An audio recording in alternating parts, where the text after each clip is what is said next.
ప్రభుత్వం ఈరోజు ప్రవేశపెట్టినటువంటి బడ్జెట్ రాష్ట్ర ప్రజల్ని చాలా తీవ్రంగా నిరాశపరిచింది. 6 గ్యారంటీలకు రేవంత్ రెడ్డి గారు, బట్టి విక్రమార్క గారు కలిసి ఈ బడ్జెట్ తో విజయవంతంగా గోరి కట్టారు.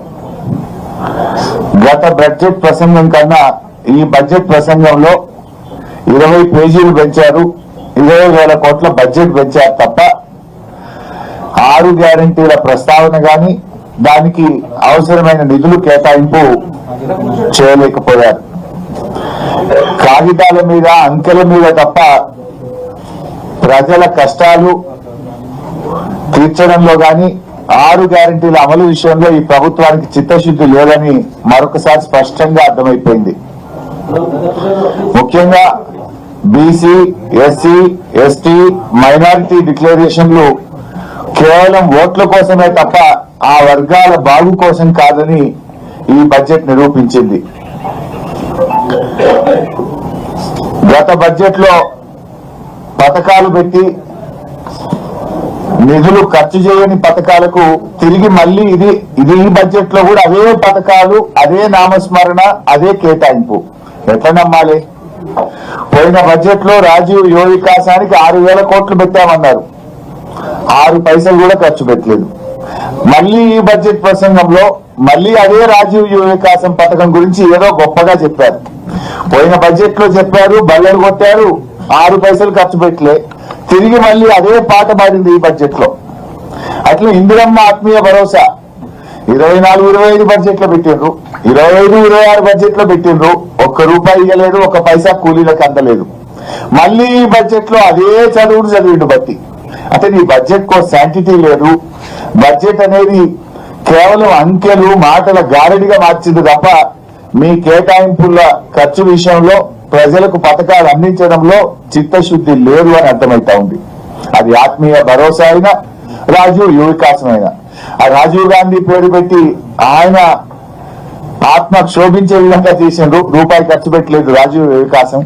ఇందిరమ్మ పేరు పెట్టి ఇందిరమ్మ ఆత్మ క్షోభించే విధంగా ఇందిరమ్మ ఆత్మీయ భరోసా కూడా పైసా అందించలేదు. అంటే కనీసం మీ నాయకులను చెప్పుకునే మీ ఇందిరమ్మ పేరు మీద పెట్టిన పథకం, మీ రాజీవ్ యువ వికాసం అని రాజీవ్ గాంధీ గారి మీద పెట్టిన పథకానికే ₹1 ఇయ్యలేదు, ₹1 ఖర్చు పెట్టలేదంటే మీరంతా కూడా బట్టి బడ్జెట్, బడా జూటా బడ్జెట్, బట్టి బడ్జెట్, బోగస్ బడ్జెట్ అనేటువంటిది చాలా స్పష్టంగా అర్థమైతా ఉంది.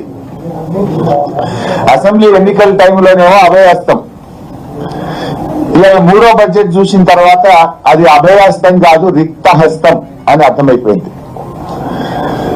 తెలంగాణను, హైదరాబాద్ ను 3 ముక్కలు చేయడం తప్ప ఈ బడ్జెట్ లో విజన్ లేదు. బడ్జెట్ లో చూస్తే ఆ క్యూర్ ఆ 3 ముక్కలాట తప్ప బడ్జెట్ లో ఎక్కడ కూడా విజన్ కనబడలేదు. మాకు ఓటు వేసిన ప్రజలకు వెన్నుపోట్లు వచ్చారు. ఇవాళ బడ్జెట్ చూస్తే మహిళలకు 2,500 ఇస్తామన్నారు, మొండి చెయ్యి. వృద్ధులకు 4,000 పెన్షన్ ఇస్తామన్నారు, మొండి చెయ్యి. ఉద్యోగస్తుల పాత బకాయిలు ఇచ్చే విషయంలో, పీఆర్సీ, డిఏ విషయంలో ఉద్యోగస్తులకు మొండి చెయ్యి. రిటైర్డ్ ఉద్యోగుల బకాయింపుల చెల్లింపు విషయంలో ఏదైనా చెప్తారేమో, ఊరట కలిగిస్తారేమో అంటే మొండి చెయ్యి. ఉపాధ్యాయులకు మొండి చెయ్యి. ఆర్టీసీ డేట్ ఏమైనా పెట్టి వాళ్ళని ప్రభుత్వ ఉద్యోగులు గుర్తిస్తారేమో అంటే ఆర్టీసీ కార్మికులకు మొండి చెయ్యి. సింగరేణి కార్మికులకు మొండి చెయ్యి. చేనేత కార్మికులకు మొండి చెయ్యి. గౌడన్నలకు మొండి చెయ్యి. యాదవ సోదరులకు 2వ దశ గొడ్లు ఇస్తారేమో అంటే మొండి చెయ్యి. మా ముదిరాజులను బీసీఏలో చేరుస్తారేమో, వారికి ఏమైనా సంక్షేమ పథకాలు పెడతారేమో అంటే మొండి చెయ్యి. మొత్తంగా బీసీ సమాజానికి మొండి చెయ్యి. బీసీ సప్లైన్ పెట్టడం, ఏటా 20,000 కోట్లు పెట్టమన్నారు. ఇవాళ 3వ బడ్జెట్ అయిపోయిన తర్వాత కూడా బీసీలకు సప్లైన్ పెట్టింది లేదు, బీసీలకు మొండి చెయ్యి చూపించారు. ఎస్సీ ఎస్టీలకు మొండి చెయ్యి. అగ్రవర్ణ పేదలకు, బ్రాహ్మణులకు, వైశ్యులకు మొండి చెయ్యి. మైనార్టీలకు మొండి చెయ్యి. ఇవాళ ఆశా, అంగన్వాడీ వర్కర్లకు, చిరు ఉద్యోగులకు మొండి చెయ్యి. మైనార్టీలకు మొండి చెయ్యి. మైనార్టీలకు సప్లైన్ అమలు చేస్తాం అని చెప్పారు, కానీ ఇలా మైనార్టీలకు కూడా ఈ బడ్జెట్ లో మొండి చేయి చూపించారు.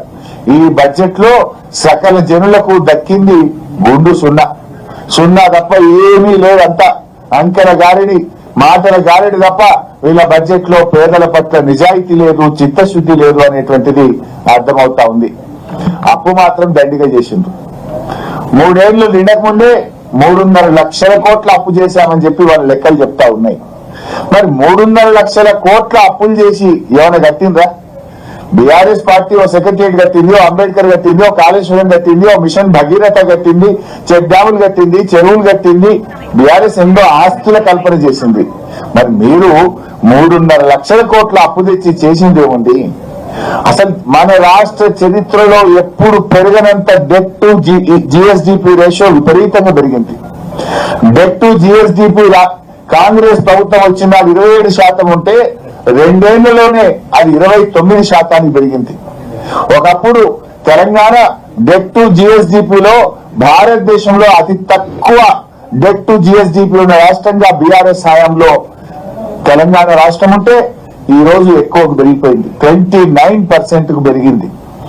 అసలు ఇంకా ఆయన బట్టి గారు అంబేద్కర్ సూక్తులు చెప్తా ఉన్నాడు, రాజ్యాంగ విలువల గురించి మాట్లాడుతున్నాడు.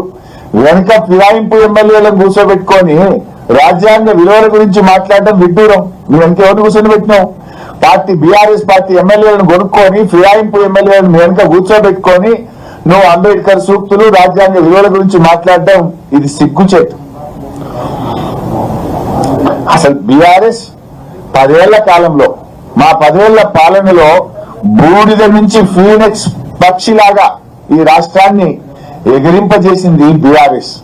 కానీ మీరు ఆ ఫీనిక్స్ పక్షిని బూడిద చేసిన పాపం ఈ 2 ఏళ్ల కాంగ్రెస్ పాలనది. అసలు మీరు ఒక్కటన్నా ఉండదా? స్కాములు తప్ప స్కీములు ఉన్నాయా మీ గవర్నమెంట్ లా? మేడారం గురించి ఏదో గొప్పగా చెప్పిండ్రు. మేడారం టెండర్లలో ఏం జరిగిందో మేం చెప్పలే, మీ కేబినెట్ మంత్రి గారి కుమార్తెనే చెప్పింది. ఆ టెండర్ మాకు దక్కిందని కోపంతో టెండర్ ను రద్దు చేశారు.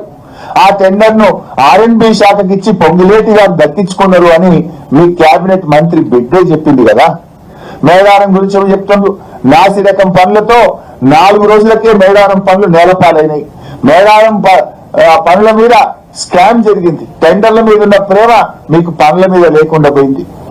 ఇలా గురుకులాల్లో తిండి పెట్టే దిక్కులేదు కానీ ఈయన అంతర్జాతీయ ప్రమాణాలు ఆ స్కూల్ పెడతా ఈ స్కూల్ పెడతా అని మాట్లాడుతుండ్రు. మీ పాలనలో 160 మంది పసిపిల్లలు, గురుకుల పిల్లలు ఇవాళ చనిపోయినటువంటి పరిస్థితి. తిండి సరిగా పెట్టక పిల్లలు బుక్కులు పెట్టి చదువుకోవాల్సిన పిల్లలు రోడ్ల మీదకి వచ్చి ధర్నాలు చేస్తున్నటువంటి పరిస్థితి. గురుకుల పిల్లలకు కడుపు నిండి అన్నం పెట్టలేని నువ్వు ఇవాళ ఇంటర్నేషనల్ స్కూళ్లు నేను విద్యను ఉద్ధరించిన అని చెప్పి ఇవాళ బడ్జెట్ లో చెప్పేటట్టు ప్రయత్నం చేసిండ్రు. సరిగా పెట్టుబడులు అయితే మళ్ళీ గవే కట్టుకథలు. పెట్టుబడుల విషయంలో అన్ని అంకెలు తప్ప వైట్ పేపర్ రిలీజ్ చేయడానికి ఇప్పటికీ చాలా సార్లు అడిగినాం.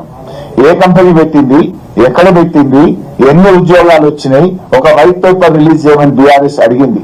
ఇప్పటిదాకా వైట్ పేపర్ రిలీజ్ చేయలేదు. కేవలం అవే కట్టుకథలు పెట్టుబడుల విషయంలో ఇవాళ బడ్జెట్ ప్రసంగంలో చెప్పారు. మేమేదో విదేశాలకు పోయినాం, పెట్టుబడులు తేవడానికి పోయినాం అంటుండ్రు.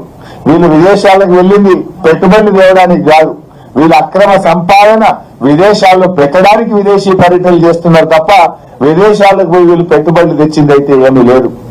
ఇంకా ముఖ్యమైన విషయం, ఒక మాట అన్నారు, తెలంగాణ అభివృద్ధి రేటు అంటే మన జిఎస్డిపి దేశ సగటు కన్నా అధికంగా ఉంది అని గట్టి గారు తన ప్రసంగంలో చెప్పారు. Telangana growth rate is more than the countries growth rate. మరి రేవంత్ రెడ్డి ఏమంటుండే, రాష్ట్రం దివాలా తీసింది, రాష్ట్రం దివాలా తీసింది. బట్టేమో దేశం కంటే మన రాష్ట్రం అగ్రగామిగా ఉండి మన వృద్ధి రేటు బాగుంది అంటాడు. ముఖ్యమంత్రి ఏమో రాష్ట్రం దివాలా తీసింది అంటాడు. ఎవరి మాట కరెక్టు?